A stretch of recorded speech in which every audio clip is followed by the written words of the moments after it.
আসসালামু আলাইকুম এভরিওয়ান। সৎমায়ের অপবাদ গল্পের ৯ নাম্বার পর্ব। আর ভিডিওটা ইউটিউব থেকে দেখলে অবশ্যই চ্যানেলটা সাবস্ক্রাইব করে দিবা, আর যদি ফেসবুক পেজ থেকে দেখো তাহলে পেজটা অবশ্যই ফলো করে দিবা। আমাদের পেজের নাম Redwan always on fire, link pin কমেন্টে দেওয়া আছে। তো চলো বেশি কথা না বলে গল্প শুরু করা যাক। নীলার মৃত্যুর পর পুরো ১ মাস কেটে গেছে। এই ১ মাসে পৃথিবীটা যেন থেমে গেছে রনির জন্য। ঘরের জানালাগুলো সারাদিন বন্ধ থাকে, কোনো আলো ঢোকে না, বাতাসও ঢোকে না, শুধু একটা দমবন্ধ করা নীরবতা জমে থাকে চারপাশে। রনি প্রায় সারাদিন বিছানার এক কোণে চুপচাপ বসে থাকে, কারোর সাথে কথা বলে না, ঠিকমতো খায় না, ঘুমায় না, চোখের নিচে কালি পড়ে গেছে গভীর। মাঝে মাঝে শুধু নীলার ছবিটার দিকে তাকিয়ে থাকে স্থির চোখে। মনে হয় চোখ সরালেই মেয়েটা হারিয়ে যাবে। আমেনা বেগম প্রতিদিন খাবার নিয়ে আসে। একটু খেয়ে নাও বাবা, এভাবে থাকলে অসুস্থ হয়ে যাবে। রনি কোনো উত্তর দেয় না।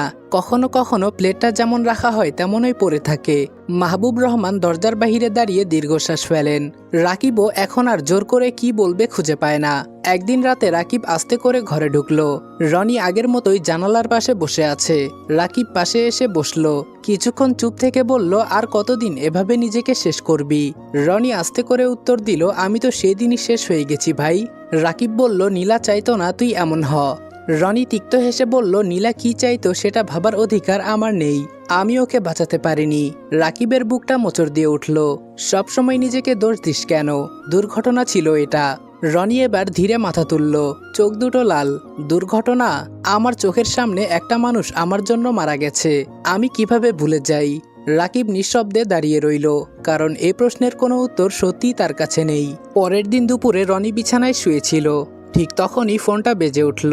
স্ক্রিনে নাম ভেসে উঠতেই বুকটা কেঁপে উঠল। আয়েশা আন্টি, নীলার মা। রনির হাত কেঁপে উঠল। অনেকক্ষণ তাকিয়ে থাকার পর ধীরে ফোনটা রিসিভ করলো। ওপাশ থেকে ক্লান্ত একটা কণ্ঠ ভেসে এলো, রনি বাবা। এই কণ্ঠটা শুনতেই রনির গলা শুকিয়ে গেল। জি আন্টি। কয়েক সেকেন্ড দুজনেই চুপ। তারপর আয়েশা বেগম আস্তে করে বললেন, কেমন আছো বাবা? রনি মলিন হেসে বলল, ভালো আছি। কথাটা শুনেই ওপাশে হালকা কান্নার শব্দ ভেসে এলো। মিথ্যে বলো না বাবা, তুমি ভালো নেই। রনি চুপ হয়ে গেল। আয়েশা বেগম কাপা গলায় বললেন, তুমি কি জানো নীলা ছোটবেলা থেকে কেমন ছিল? রনি নিঃশব্দে শুনছে। খুব হাসি খুশি একটা মেয়ে ছিল, বাসায় সারাক্ষণ তোতা পাখির মতো কথা বলতো, কিন্তু তোমার সাথে পরিচয়ের পর থেকে বদলে গেছিল। তোমার কথা বললেই ওর চোখ দুটো কেমন চকচক করতো জানো? আয়েশা বেগম আবার বললেন, মেয়েটা তোমাকে খুব ভালোবাসতো বাবা, খুব। রনির চোখ ভিজে উঠল। রনি বলল, আমি ওকে বাঁচাতে পারিনি আন্টি। ওপাশে কিছুক্ষণ নীরবতা। তারপর খুব ধীরে আয়েশা বেগম বললেন, না বাবা, তুমি ভুল ভাবছো। আমার মেয়ে তোমাকে বাঁচিয়ে গেছে, নিজের সবচেয়ে প্রিয় মানুষটাকে বাঁচিয়ে গেছে। রনির ঠোঁট কেঁপে উঠল, কিন্তু আমি তো ওকে হারিয়ে ফেললাম। আয়েশা বেগম এবার ভাঙা গলায় বললেন, নীলা নেই, কিন্তু ওর ভালোবাসাটা তো আছে। তুমি এভাবে নিজেকে শেষ করে দিলে আমার মেয়েটা শান্তি পাবে না। রনির চোখ বেয়ে পানি গড়িয়ে পড়ল। আমি পারি না আন্টি, খুব কষ্ট হয়। আয়েশা বেগম বলল, আমি বুঝি বাবা, বিশ্বাস করো, একজন মা হিসেবে আমিও প্রতিদিন মরে যাচ্ছি। সকালে ঘুম ভাঙলে এখনো মনে হয় নীলা এসে আমাকে ডাকবে। তারপর মনে পড়ে আমার মেয়েটা আর নেই। ওপাশে কান্নার শব্দ ভেসে এলো। রনির বুকটা হঠাৎ ভারী হয়ে উঠল। আয়েশা বেগম কষ্ট করে নিজেকে সামলে বললেন, তবুও বাঁচতে হচ্ছে বাবা, কারণ কিছু মানুষকে হারিয়েও তাদের ভালোবাসার জন্য বেঁচে থাকতে হয়। রনি আর নিজেকে ধরে রাখতে পারল না, ফুপিয়ে কেঁদে উঠল। আমি কি করব আন্টি, আমি তো ওকে ছাড়া কিছু বুঝি না। আয়েশা বেগমও কাঁদতে কাঁদতে বললেন, একটা কথা রাখবে আমার? রনি বলল, কি কথা? আয়েশা বেগম বললেন, নিজেকে আর কষ্ট দিও না, ঠিকমতো খাওয়া দাওয়া করবে, বাহিরে বের হবে। তোমাকে নিয়ে আমার নীলার অনেক স্বপ্ন ছিল, আমার মেয়ের সেই স্বপ্নটুকু পূর্ণ করো, ঠিকমতো পড়াশোনা করো, আর মাঝে মাঝে আমার কাছেও আসবে। তোমাকে দেখলে মনে হবে আমার মেয়েটার একটা অংশ এখনো বেঁচে আছে। কথাটা শুনে রনি হাউমাউ করে কেঁদে উঠল। বিকেলবেলা অফিস থেকে ফিরে ড্রয়িং রুমে বসে আছে মাহবুব রহমান, তার পাশে বসে আছে আমেনা বেগম, আফরিন ও রাকিব। এই পরিবারের সবাইকে শেষ কবে হাসতে দেখা গিয়েছে এটা সবাই ভুলে গিয়েছে। হাসবে কিভাবে? তাদের পরিবারের প্রাণ যে নিজেকে ঘরবন্দি করে ফেলেছে। মাহবুব রহমান দীর্ঘ নিঃশ্বাস ফেলে বললেন, ছেলেটাকে নিয়ে কি করব বুঝতে পারছি না, এমন করে চললে তো ওকে বাঁচানো যাবে না। আমেনা বেগম বলল, তুমি কিছু একটা করো প্লিজ, আমার ছেলেটাকে বাঁচিয়ে দাও। মাহবুব রহমান কিছু একটা বলতে যাবে তার আগেই সিঁড়ি দিয়ে কারো নেমে আসার আওয়াজ পেয়ে সবাই সেদিকে তাকায়। দেখতে পায় রনি আস্তে আস্তে নেমে আসছে। উস্কো খুস্কো চুল, চোখের নিচে কালি পড়ে গিয়েছে। রনি ধীরে ধীরে সিঁড়ি বেয়ে নিচে নামতেই সবাই অবাক হয়ে তাকিয়ে রইল। 1 মাস পর ছেলেটা নিজের ইচ্ছায় ঘর থেকে বের হয়েছে। আমেনা বেগম তাড়াতাড়ি উঠে দাঁড়ালেন। রনি বাবা, কিছু লাগবে? রনি বলল, আমাকে একটু খাবার দিবেন আন্টি? কথাটা শোনা মাত্রই আমেনা বেগম দৌড়ে চলে যায় রান্নাঘরে। ছেলেটা এতদিন পর কিছু খেতে চেয়েছে, তিনি কি রেখে কি করবেন বুঝতে পারছেন না। অন্যদিকে মাহবুব রহমানের সামনে দাঁড়িয়ে আছে রনি। মনে হচ্ছিল ভেতরে ভেতরে অনেক সাহস জোগাড় করেছে। তারপর আস্তে করে বলল, আঙ্কেল, আপনার সাথে একটু কথা ছিল। মাহবুব রহমান সঙ্গে সঙ্গে সোজা হয়ে বসলেন। হ্যাঁ বাবা, বলো। রনি আস্তে করে বলল, আমি কাল থেকে কলেজে যেতে চাই। মাহবুব রহমান বললেন, হঠাৎ এই সিদ্ধান্ত? রনি কিছুক্ষণ নিচের দিকে তাকিয়ে রইল। তারপর খুব শান্ত গলায় বলল, নীলার একটা স্বপ্ন ছিল, আমি যেন অনেক বড় কিছু করি, ভালো একটা জায়গায় দাঁড়াই। আমি জানি ও আর কোনোদিন ফিরে আসবে না, কিন্তু আমি যদি পুরোপুরি ভেঙে যাই তাহলে ওর স্বপ্নটাও মরে যাবে। আমি সেটা চাই না। রনি আবার বলল, আমি চেষ্টা করতে চাই আঙ্কেল, নিজেকে আবার দাঁড় করানোর চেষ্টা। হয়তো আগের মতো হতে পারবো না, কিন্তু আমি চাই না নীলা আমার জন্য কষ্ট পাক। মাহবুব রহমানের চোখ ভিজে উঠল। তিনি আস্তে করে উঠে এসে ছেলের কাঁধে হাত রাখলেন। এটাই তো আমার ছেলে। জীবন কখনো কারো জন্য থেমে থাকে না বাবা, কিন্তু কিছু মানুষ আমাদের বাঁচতে শিখিয়ে যায়। রাকিব হালকা করে হাসলো অনেকদিন পর। অবশেষে পুরনো রনিকে একটু দেখা যাচ্ছে। রনি মলিন হেসে বলল, পুরনো রনি হয়তো আর কোনোদিন ফিরবে না, তবে নতুন করে বাঁচতে শিখবে। ঠিক তখনই আফরিন বলল, নীলা আপু আজকে থাকলে অনেক খুশি হতো। কথাটা শুনে কয়েক সেকেন্ড সবাই চুপ হয়ে গেল। রনি চোখ নামিয়ে আস্তে করে বলল, হয়তো কোথাও থেকে এখনো দেখছে আমাকে, তাই আর ভেঙে পড়তে চাই না। দেখতে দেখতে 8টা বছর কেটে গেছে। সময় অনেক কিছু বদলে দিয়েছে, কিন্তু কিছু ক্ষত আছে যেগুলো পুরোপুরি কখনো শুকায় না। শুধু মানুষ সেগুলো নিয়ে বাঁচতে শিখে যায়। সকালে নরম রোদ এসে পড়েছে রহমান বাড়ির বারান্দায়। ড্রয়িং রুমে বসে খবরের কাগজ পড়ছেন মাহবুব রহমান। চোখে এখন আগের চেয়ে একটু বেশি বয়সের ছাপ, চুলেও পাক ধরেছে, তবুও মুখে আজকাল একটা শান্ত ভাব থাকে। কারণ বহুদিন পর এই পরিবারটা আবার ধীরে ধীরে স্বাভাবিক হতে শিখেছে। রান্নাঘর থেকে আমেনা বেগমের কণ্ঠ ভেসে এলো, আফরিন, রনির জন্য নাস্তা আলাদা করে রেখো, ডিউটি থেকে ফিরলে আবার না খেয়েই ঘুমিয়ে পড়বে। আফরিন ডাইনিং টেবিলে প্লেট সাজাতে সাজাতে হালকা হেসে বলল, ঠিক আছে আম্মু। মেয়েটা এখন আর আগের ছোট্ট আফরিন নেই। বিশ্ববিদ্যালয়ের পড়াশোনা শুরু করেছে 2 বছর হলো। শান্ত পরিণত একটা মেয়ে হয়ে উঠেছে। সেই সাথে বদলে গেছে আরও একটা জিনিস, রনিকে দেখলে তার বুকের ভেতর অদ্ভুত কাঁপন ওঠে। 4 বছর ধরে এই অনুভূতিটা বুকের ভেতর লুকিয়ে রেখেছে সে, কারণ সে জানে রনির হৃদয়ে এখনো একটা নামই সবচেয়ে গভীরে লেখা আছে, আর সেটা হলো নীলা। ঠিক তখন ওই বাইরের গেট খুলে একটা পুলিশের বাইক ভেতরে ঢুকলো। বাইক থেকে নামলো রনি। বুকের পাশে ঝকঝক করছে নামের ব্যাজ, এসআই রনি রহমান। 8 বছরে ছেলেটা অনেক বদলে গেছে। চোখে মুখে এখন পরিণত কঠিন একটা ভাব। দায়িত্ববোধ মানুষটাকে আরও স্থির করেছে। তবুও গভীর চোখ দুটোতে মাঝে মাঝে পুরনো বিষণ্ণতার ছায়া এখনো দেখা যায়। রনি ভেতরে ঢুকতেই আমেনা বেগম এগিয়ে এলেন। এইমাত্র ডিউটি শেষ হলো? রনি ক্লান্ত হেসে বলল, আন্টি, একটা কেস নিয়ে খুব ঝামেলা যাচ্ছিল। মাহবুব রহমান খবরের কাগজ নামিয়ে গর্বভরা চোখে তাকালেন। আজকে আবার টিভিতে তোমাদের থানার অপারেশনের খবর দেখাচ্ছিল। রনি হালকা হেসে বলল, এসবই তো আমার কাজ আঙ্কেল। ঠিক তখন সিঁড়ি দিয়ে নিচে নামতে নামতে রাকিব বলল, ও, আমাদের দেশের সৎ পুলিশ অফিসার সাহেব চলে এসেছে। রনি হেসে বলল, আর তুমি ব্যবসা সামলাতে গিয়ে নাকানি চুবানি খেয়েছো শুনলাম। রাকিব নাটকীয় ভঙ্গিতে বলল, ব্যবসা সামলানো এত সহজ না ভাই, বিয়ে করে বউ এনে দায়িত্ব ভাগ করে নে। কথাটা শুনে আমেনা বেগম সঙ্গে সঙ্গে বলে উঠলেন, হ্যাঁ রনি বাবা, তোর বয়সও তো কম হলো না, এবার নিজের জীবনটা নিয়েও ভাব। রনির মুখের হাসিটা একটু থেমে গেল। খুব ছোট্ট একটা মুহূর্ত, কিন্তু আফরিন সেটা ঠিকই লক্ষ্য করল। মেয়েটার বুকের ভেতরটা হালকা মোচড় দিয়ে উঠল। রনি শান্ত গলায় বলল, এখন এসব নিয়ে ভাবার সময় পাই না আন্টি। রাকিব মুচকি হেসে বলল, সময় পাই না নাকি কাউকে জায়গা দিতে পারিস না? ড্রয়িং রুম হঠাৎ চুপ হয়ে গেল। রনির চোখের ভেতর এক মুহূর্তের জন্য পুরনো কষ্টের ছায়া নেমে এলো। তারপর খুব স্বাভাবিক ভঙ্গিতে বলল, সবাই সবকিছু পারে না ভাই। কথাটা শুনে আফরিনের বুকটা কেমন যেন ভারী হয়ে গেল। সে দ্রুত মুখ নামিয়ে নাস্তার প্লেট সাজাতে লাগলো। রাতে ছাদের এক কোণে দাঁড়িয়ে আকাশ দেখছিল রনি। দূরে শহরের আলো ঝাপসা লাগছে। হঠাৎ পেছন থেকে আফরিনের কণ্ঠ ভেসে এলো, চা নিন। রনি ঘুরে তাকালো। আফরিন মৃদু হেসে কাপটা এগিয়ে দিল। মুচকি হেসে বলল, তুমি আবার ঠিকমতো খাওনি, তাই ভাবলাম চা দিলে অন্তত এটা খাবে। রনি কাপটা হাতে নিয়ে হালকা হাসে, তারপর বলল, তুমি এখন পুরো আন্টির মতো হয়ে গেছো। আফরিন মুচকি হাসলো। কিছুক্ষণ দুজনেই চুপ। হালকা বাতাসে আফরিনের চুল উড়ছে। রনি আকাশের দিকে তাকিয়ে বলল, জানো, আজকে একটা মেয়েকে তার পরিবারের কাছে ফিরিয়ে দিলাম। অপহরণ কেস ছিল। মেয়েটার মা যেভাবে কাঁদছিল, হঠাৎ আন্টির কথা মনে পড়ে গেল। আফরিন আস্তে করে বলল, নীলা আপুর কথা এখনো খুব মনে পড়ে, তাই না? রনি কিছুক্ষণ চুপ রইল, তারপর আস্তে করে বলল, কিছু মানুষকে ভুলে যাওয়া যায় না আফরিন, তারা অভ্যাস হয়ে যায়। কথাটা শুনে আফরিনের বুকের ভেতরটা হঠাৎ ব্যথা করে উঠল। মুখে মিথ্যা হাসি রেখে বলল, আমি নিচে যাচ্ছি, অনেক কাজ আছে। নিজের রুমের বারান্দায় দাঁড়িয়েছিল আফরিন। আকাশ ভরা চাঁদের আলো চারপাশে ছড়িয়ে আছে। হঠাৎ পেছনে রাকিব এসে দাঁড়ালো। কি হয়েছে? আফরিন চমকে উঠে বলল, কিছু না তো। রাকিব কয়েক সেকেন্ড বোনটার দিকে তাকিয়ে রইল, তারপর আস্তে করে বলল, তুই রনিকে ভালোবাসিস, তাই না?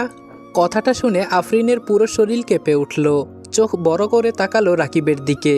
রাকিব মলিন হেসে বলল, আমি অনেক আগেই বুঝেছি। আফরিন ঠোঁট কামড়ে চোখ নামিয়ে ফেলল। তার গলা কেঁপে উঠল।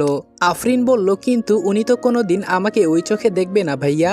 আমি তো জানতাম ওনার হৃদয় জুড়ে শুধু নীলা আপুর বসবাস, তাও কেন আমি ওনাকে ভালোবেসে ফেললাম। রাকিব আফরিনের মাথায় হাত রাখলো। ভালোবাসা তো কাউকে বলে আসে না পাগলি, এটা কখন কিভাবে হয়ে যায় মানুষ নিজেও বুঝতে পারে না। আফরিনের চোখ বেয়ে টপ করে পানি পড়তে লাগলো। কান্না করতে করতে বলল, আমি কখনো চাইলেও নীলা আপুর জায়গা নিতে পারবো না ভাইয়া, আর আমি সেটা চাইও না। শুধু ওনাকে অন্য কারোর সাথে ভাবলেও আমার খুব কষ্ট হয়। আবার আমি আমার মনের কথা ওনাকে খুলেও বলতে পারছি না, যদি উনি আমাকে ঘৃণা করা শুরু করে। রাকিব বোনের মাথায় হাত বুলিয়ে দিয়ে বলল, দেখ, আমি শুধু একটা কথাই বলবো, যদি হেরে যাই এই ভয়ে যুদ্ধ না করে ভিতর মতো পালিয়ে যাওয়ার থেকে যুদ্ধ করে হেরে যাওয়াটাই শ্রেয়। তুই বুদ্ধিমতী মেয়ে, কি বোঝাতে চেয়েছি তুই ঠিক বুঝতে পেরেছিস, বাকিটা তোর ডিসিশন। কথাগুলো শেষ করে রাকিব আফরিনের রুম থেকে বের হয়ে যায়। রাত প্রায় 11:30। রহমান বাড়ির পুরো নিচতলা নিস্তব্ধ, শুধু দেয়াল ঘড়ির টিকটিক শব্দ শোনা যাচ্ছে। নিজের রুমে বসে একটা কেস ফাইল দেখছিল রনি। টেবিলের পাশে রাখা কফিটাও ঠান্ডা হয়ে গেছে অনেকক্ষণ আগে। দরজায় হঠাৎ টোকা পড়ল। রনি চোখ তুলে তাকিয়ে বলল, কে? বাহির থেকে বলল, আমি আফরিন। রনি একটু অবাক হলো। এত রাতে আফরিন সাধারণত তার রুমে আসে না। রনি বলল, আসো। দরজা খুলে ভেতরে ঢুকলো আফরিন। হালকা আকাশি রঙের থ্রি পিস পরা, চুলগুলো খোলা, কিন্তু মুখটা অদ্ভুত টেনশনে ভরা। রনি ভ্রু কুচকে বলল, কি হয়েছে? শরীর খারাপ? আফরিন মাথা নাড়ল। না, আপনার সাথে একটু কথা ছিল। রনি ফাইলটা বন্ধ করে পুরো মনোযোগ দিল। বলো। আফরিন কিছুক্ষণ চুপ করে দাঁড়িয়ে রইল। মনে হচ্ছিল ভেতরে ভেতরে সাহস জোগাড় করছে। রনি হালকা অবাক হয়ে বলল, আফরিন। আফরিন এবার সরাসরি রনির চোখের দিকে তাকালো। চোখ দুটো কাঁপছে। নিজেকে শক্ত করে আফরিন বলল, আমি আপনাকে ভালোবাসি। রনির শরীর হঠাৎ জমে গেল। ঘরটা কয়েক সেকেন্ডে পুরো নিস্তব্ধ। দেয়াল ঘড়ির শব্দ পর্যন্ত স্পষ্ট শোনা যাচ্ছে। আফরিন কাপা গলায় বলতে লাগলো, অনেক দিন ধরে, প্রায় 4 বছর, হয়তো তারও বেশি। প্রথমে ভেবেছিলাম এটা শুধু ভালো লাগা, কিন্তু যত দিন গেছে আপনাকে ছাড়া অন্য কাউকে ভাবতেই পারিনি। রনি আস্তে করে উঠে দাঁড়ালো। তার মুখে কোনো রাগ নেই, শুধু গভীর অস্বস্তি আর চাপা কষ্ট। আফরিন। আফরিন তাড়াতাড়ি বলে উঠল, প্লিজ আজ আমাকে থামাবেন না। আমি জানি নীলা আপুকে আপনি এখনো ভালোবাসেন। আমি কখনো তার জায়গা নিতে চাইনি, শুধু আপনার পাশে থাকতে চেয়েছি। রনি চোখ নামিয়ে ফেলল। তার বুকের ভেতরটা হঠাৎ ভারী হয়ে উঠেছে। আফরিন ধীরে এগিয়ে এলো আর বলল, আপনি জানেন, আপনি বাসায় ফিরতে দেরি করলে আমার ভয় হয়। আপনি না খেয়ে থাকলে আমার খারাপ লাগে। আপনার মুখে একটু হাসি দেখার জন্য আমি কত কিছু করি। মেয়েটার চোখ বেয়ে পানি গড়িয়ে পড়ল। কান্না চেপে বলল, আমি সত্যি আপনাকে খুব ভালোবাসি রনি ভাইয়া, খুব। রনি এবার গভীর একটা নিঃশ্বাস ফেলল। তারপর বলল, কিন্তু আমি তোমাকে ভালোবাসি না আফরিন। কথাটা যেন ছুরির মতো এসে লাগলো আফরিনের বুকে। মেয়েটার চোখের পানি থেমে গেল এক মুহূর্তে। রনি কষ্ট ভরা গলায় বলল, আমি তোমাকে অসম্মান করছি না। তুমি অসাধারণ একটা মেয়ে, যে কেউ তোমাকে পেলে ভাগ্যবান হবে। আফরিন ভাঙা গলায় বলল, তাহলে আপনি না কেন? রনি চোখ বন্ধ করলো এক মুহূর্ত, তারপর বলল, কারণ আমার জীবনে ভালোবাসা শব্দটা নীলাতেই শেষ হয়ে গেছে। আমি চেষ্টা করলেও তোমাকে সে জায়গা দিতে পারবো না। আর আমি এত স্বার্থপর না যে নিজের শূন্যতা পূরণ করার জন্য তোমাকে আটকে রাখবো। আফরিন ঠোঁট কামড়ে কান্না আটকানোর চেষ্টা করে বলল, একবারও চেষ্টা করতে ইচ্ছে করে না আপনার? রনি মলিন হেসে মাথা নাড়ল। ভাঙ্গা মানুষদের দিয়ে সংসার হয় না আফরিন। এই কথাটাতে আফরিনের বুকটা পুরো ভেঙে গেল। চোখের পানি মুছে জোর করে হাসল। আচ্ছা বুঝেছি। রনি কিছু বলতে যাচ্ছিল, কিন্তু আফরিন তাকে সুযোগ দিল না। দরজার দিকে হাঁটা দিল, তারপর থেমে বলল, কি আশ্চর্য ব্যাপার দেখেন, আমি জানি আপনার কাছে প্রত্যাখ্যান হব, তাও কেন এত কষ্ট হচ্ছে? কথাটা বলে আফরিন দরজা খুলে বেরিয়ে গেল। রনি স্থির হয়ে দাঁড়িয়ে রইল। ঘরের ভেতর আবার নীরবতা নেমে এলো। আফরিন দরজাটা বন্ধ করতেই যেন পুরো পৃথিবীটা ওর ওপর ভেঙে পড়ল। দরজার সাথে পিঠ ঠেকিয়ে ধীরে ধীরে মেঝেতে বসে পড়ল সে। ঠোঁট কামড়ে কান্না আটকানোর চেষ্টা করছিল, কিন্তু পারল না। বুকের ভেতর জমে থাকা 4 বছরের অনুভূতি আজকে এক মুহূর্তে চূর্ণ হয়ে গেছে। হাউমাউ করে কেঁদে উঠল আফরিন। আমি জানতাম এমনটাই হবে, তাও কেন এত কষ্ট হচ্ছে? চোখের পানি থামছেই না, শ্বাস নিতে কষ্ট হচ্ছে। মনে হচ্ছে বুকের ভেতর কেউ শক্ত করে কিছু চেপে ধরেছে। নীলার নামটা বারবার কানে বাজছে। আমার জীবনে ভালোবাসা শব্দটা নীলাতেই শেষ হয়ে গেছে। কথাটা যেন ধারালো ছুরির মতো বারবার কেটে যাচ্ছে তাকে। আফরিন 2 হাত দিয়ে নিজের বুক চেপে ধরল। শ্বাস দ্রুত হয়ে যাচ্ছে, গলা শুকিয়ে কাঠ। আফরিন বিড়বিড় করে বলল, আমি তো কখনো তার জায়গা নিতে চাইনি, শুধু পাশে থাকতে চেয়েছিলাম, শুধু এতটুকুই। হঠাৎ তার পুরো শরীর কাঁপতে শুরু করলো। শ্বাস নিতে গিয়ে মনে হলো বাতাস পাচ্ছে না। বুকের ভেতর ধরফরানি ভয়ঙ্করভাবে বেড়ে গেছে, হাত পা ঠান্ডা হয়ে আসছে। আফরিন হাঁপাতে লাগলো। না, এটা আমার কি হচ্ছে? সে উঠে দাঁড়ানোর চেষ্টা করলো, কিন্তু পারল না। মাথা ঝিমঝিম করছে, চারপাশ ঝাপসা লাগছে। টেবিলের ওপর রাখা পানির গ্লাসটা ধরতে গিয়ে হাত ফসকে মেঝেতে পড়ে ভেঙে গেল। ঝনঝন শব্দে কাঁচ ছড়িয়ে পড়ল পুরো রুমে। আফরিন কাঁপতে কাঁপতে নিজের চুল আঁকড়ে ধরল। শ্বাস নিতে পারছে না ঠিক মতো, মনে হচ্ছে এখনই দম বন্ধ হয়ে যাবে। সাথে সাথে ভাইয়া বলে চিৎকার করলো। খুব ক্ষীণ একটা শব্দ বের হলো তার মুখ থেকে।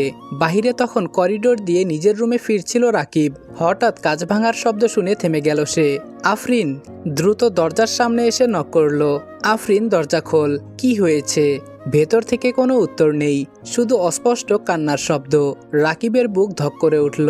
আফরিন, সে জোরে দরজা ধাক্কা দিল। দরজা ভেতর থেকে লক ছিল না, ধরাম করে খুলে গেল। ভেতরে ঢুকে রাকিব থমকে গেল। মেঝেতে বসে আছে আফরিন, চারপাশে ভাঙা কাঁচ। মেয়েটার পুরো শরীর কাঁপছে, এক হাতে বুক চেপে ধরে দ্রুত শ্বাস নেওয়ার চেষ্টা করছে। চোখ মুখ ফ্যাকাশে হয়ে গেছে। রাকিব ভয় পেয়ে দৌড়ে গেল। আফরিন, কি হয়েছে তোর? আফরিন কাপা হাতে রাকিবের শার্ট আঁকড়ে ধরল। ভাইয়া, শ্বাস নিতে পারছি না। রাকিব বুঝতে পারলো প্যানিক অ্যাটাক। সে দ্রুত মেয়েটাকে নিজের সাথে জড়িয়ে নিল। শোন, আমার দিকে তাকাস, তোর কিছু হবে না, ধীরে ধীরে শ্বাস নে। কিন্তু আফরিন যেন কিছুই শুনতে পাচ্ছে না। সে কান্না করছে আর হাঁপাচ্ছে। ঠিক তখন নিচতলা থেকে আমেনা বেগমের কণ্ঠ ভেসে এলো। কি হয়েছে রাকিব?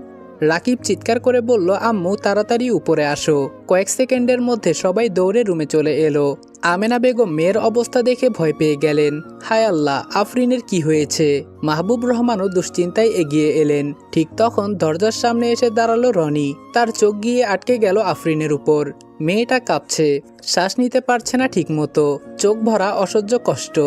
এক মুহূর্তে রনির বুকের ভেতরটা মোচড় দিয়ে উঠল, কারণ সে খুব ভালো করেই বুঝতে পারছে এই অবস্থার কারণটা সে নিজে।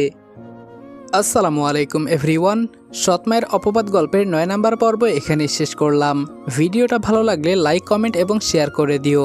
আর চ্যানেলে নতুন হলে সাবস্ক্রাইব করতে ভুলবে না। তো দেখা হচ্ছে তোমাদের সাথে নেক্সট ভিডিওতে। ততক্ষণ ভালো থাকবা, সুস্থ থাকবা। আল্লাহ হাফেজ।